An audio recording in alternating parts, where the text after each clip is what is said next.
काय नाही, तुम्ही दुसऱ्याचा विचार करत बसा. दुसरे कसले आयुष्यात त्याची बोलायचं काम नाही. आणि तुम्ही नुसतं विचार, अरे पाकच्या खोलीची केस जाईपर्यंत काय गरज आहे का? अरे बाबा जे काय आहे ते होणार आहे. जे काय चांगलं आहे जे तुम्ही चांगल्या पद्धतीने जगताय, चांगलं सांगताय, तुमच्याबद्दल वाईट व्हायची काही विषय येत नाही ना. ज्या ठिकाणी तुम्ही कुठलं काही चुकीचं काम करत नाही किंवा केलं नसेल, तुम्हाला भ्यायची गरजच काय मला सांगायची. मग मला एवढं कळतं, तुम्ही एवढा ताणतणाव मग नेमकं आयुष्यात जगताय कशा एवढा ताणतणावात?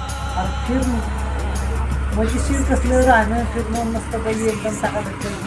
पुण्याला सुद्धा वाटलं पाहिजे की आयला काय भारी जगतोय राव, काय नाही एकदम मस्त दिलखलासपणे आहे, कुठल्या प्रकारचं टेन्शन घेत नाही, कोणाला टेन्शन देत नाही, कोणाचं घेत बी नाही. हे चुकीचं आहे. कधी ना कधीतरी कोणाचं का होईना पण थोडंफार टेन्शन घ्या. काय एकमेकाचं वाटून घेतल्याशी कसं हो, जेव्हा त्याचं तुम्ही सुख दुःख वाटून घेत असता तेव्हा पण तुमच्या सुखादुखात ती पण येत असतो ना. मग तुम्ही एवढं दिलखुलासपणे नुसतं एकटंच जगायला लागला तरी पण नाही उपयोग हो.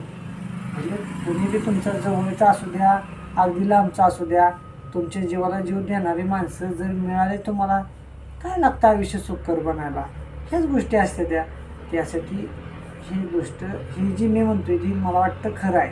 आणि हे तुम्हाला पटेल. बघ आता कोणाकोणाला किती पटतंय काय, बरोबर का?